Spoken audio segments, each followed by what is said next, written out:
Hello and welcome back to my Let's Play as Cities Skylines. I'm Sam from the 8th Engine Gaming, and on this episode I intend to add an entirely new mini-district to his demand for residential zoning that we left off with last episode. Continuing to add scenery to start making my city look more realistic, and starting to update the road system as it's not as efficient as I'd like. With that, let's jump straight into the game.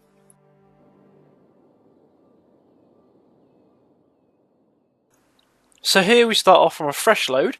This game was last saved very quickly after the last episode ended, and as such, we're practically starting off from where we left. What I intend to do first is start adding a few scenery items, which means going through an endless list of workshop items. But I'm currently just looking for generic park items, specifically play park items, as aside from a carousel, this park doesn't have any. So we're just going to have a quick fast forward until I found what I'm looking for, and then we're going to plop them down in a reasonably open area.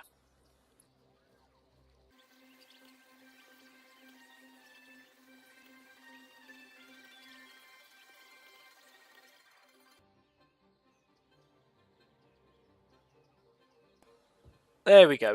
So what this is doing is adding a non-functioning play park. I don't think I've, personally, ever seen Parkland without a play park for children. And where I could have put down a functional play park, I don't want to spam the area with leisure. Though I might go against this decision in future, for now I want them to be slightly more spread out.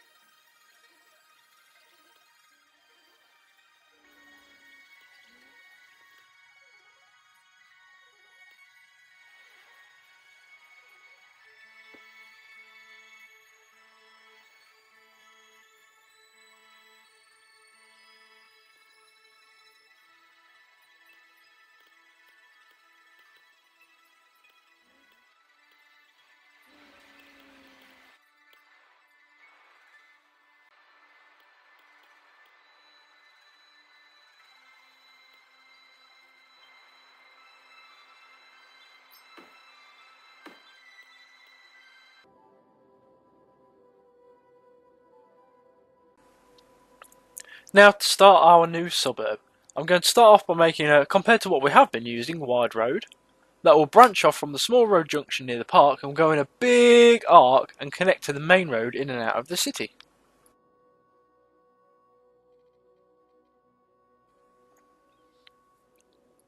Here I'm just having a few issues with the road gradient, trying to work out why the road's refusing to be placed.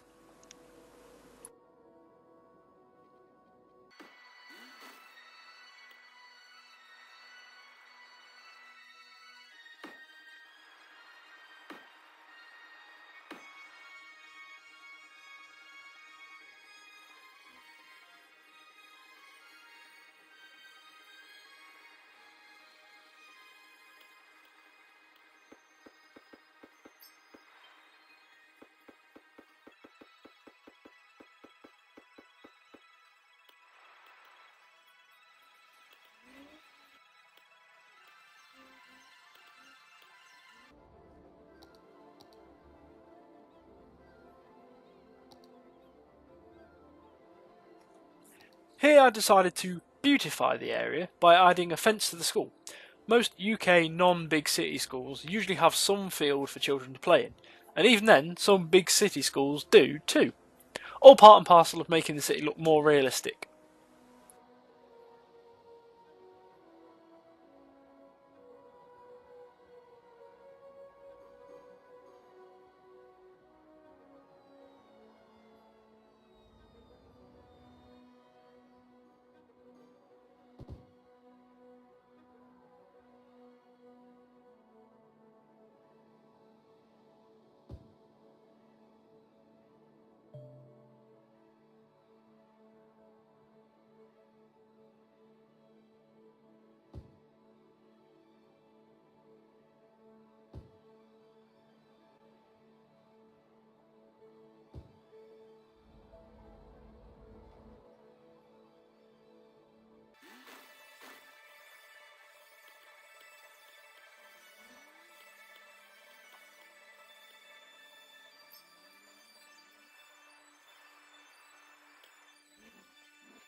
So now I finally think it's time to connect the castle to the rest of the city using a small road-ish with a concrete divider. Now placing that has got rid of the archway to the castle, so using prop and tree anarchy I'm just going to have to place it down again.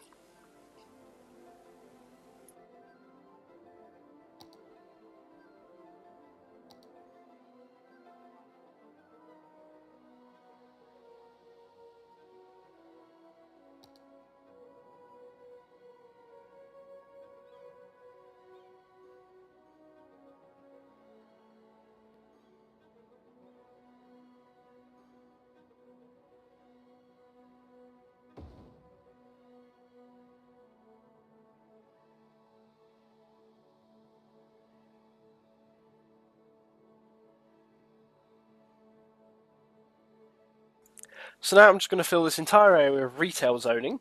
I'll probably get rid of a good chunk of it towards the castle because you tend to not have shops too close to historical sites. The idea being, when I unlock the policy to have no level 3 buildings or only level 1, I can't quite remember, surrounding the castle immediately, therefore from outside of the city you can see this historical monument.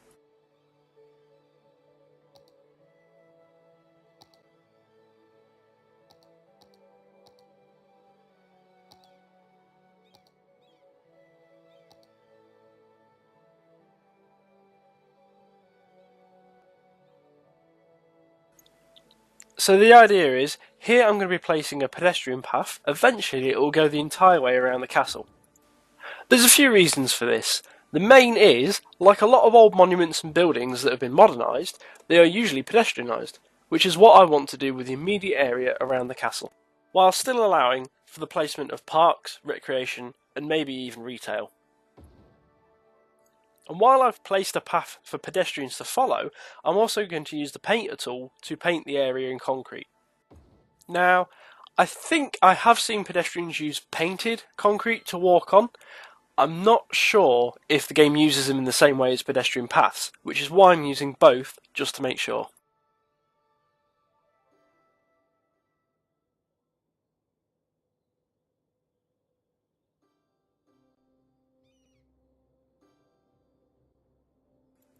So now I've done that, I'm going to leave the castle for now and concentrate more on making the city work functionally, and then come back to making this area look nice later on.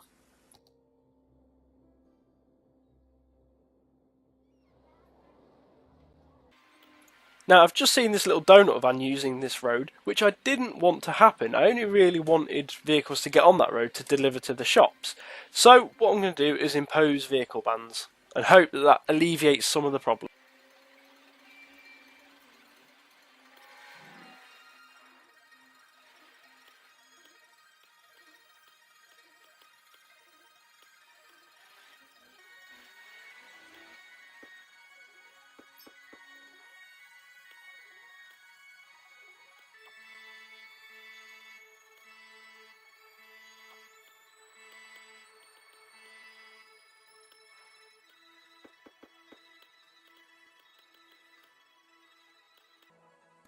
So here I just wanted to play around with the road systems to see what I could do.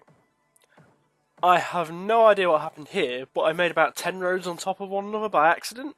Best course of action, just delete them and start again. So the idea I wanted to play around with was having a road that has two separate lanes to go left and right, and only having one incoming. The reason for this is that I expect a lot more outgoing traffic than incoming traffic, so with two separate lanes to go left and right, it will take up a lot less road space. In theory.